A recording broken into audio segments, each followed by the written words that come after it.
So today I am really thrilled to be diving into the fascinating topic of a content hair creator, a new career pathway that's blown up in our industry over the last couple of years. And I could not think of anybody better to come and join me for that conversation is Chloe Swift. So welcome to the How to Cut It podcast, Chloe.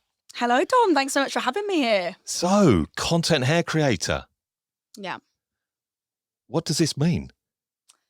Big question.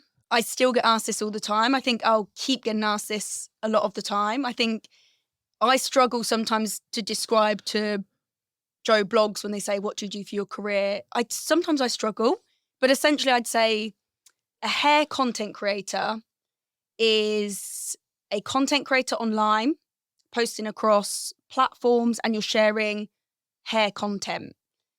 Now, I think within the last couple of years, we've seen a change where you can actually have two types of hair content creators.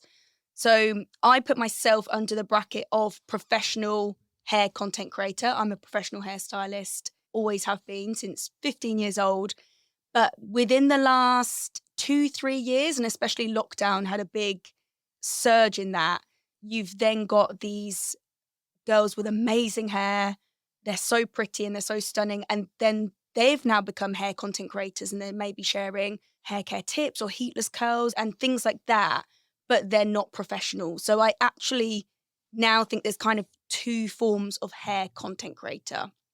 But effectively, yeah, you're sharing hair content online. You're starring in that, you're editing it, you're posting it, and gaining a following from that, I guess. So genuinely, this is a new career pathway in the industry. And that's what I find so exciting, is that you have found your way going in this direction. And you talk about a 15 years in the industry. And I actually don't know what that 15 years looks like for Chloe Swift. So maybe you could just share with us briefly, what is that 15 years look like in your hairdressing career before we became the award-winning content hair creator that you are? Okay, yeah, I'll try and keep it, like you say, as brief as I can.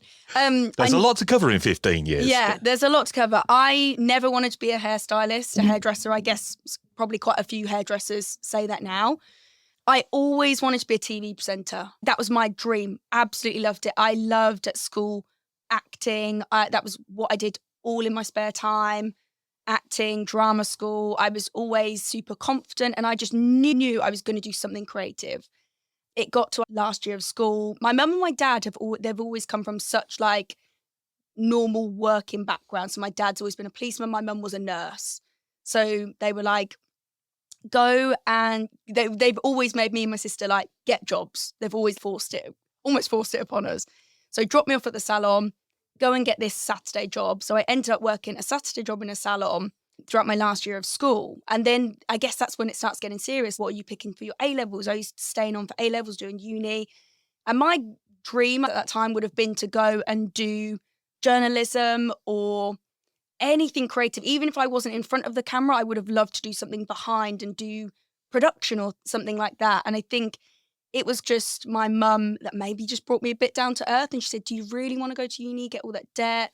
Are you sure you're going to be this big TV person or whatever you think you're going to be? I didn't quite know where I was going to be, but I just knew I had to do something creative. And maybe she did just bring me back to earth. And then in the end, long story short, I just decided to stay at that salon and do an apprenticeship. And I think when you are 16 years old, that's quite enticing also to get £100 a week.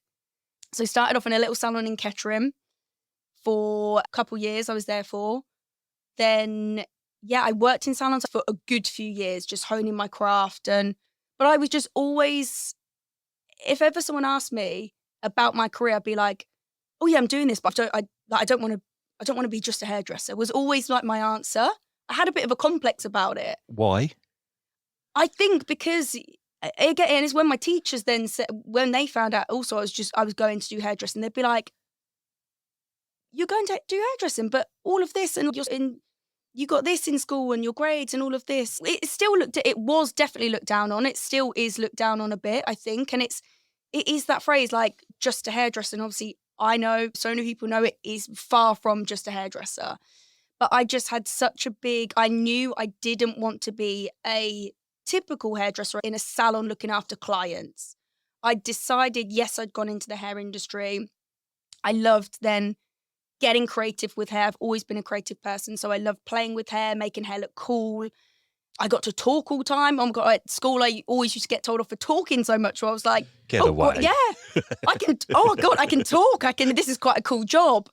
But I just always knew, but I want to be I'm doing hair, but how can I get on that side of doing exciting things in the industry? How can I, and then that's when I became fascinated with, when I want to work on photo shoots, I want to do things for TV, and I became consumed with that.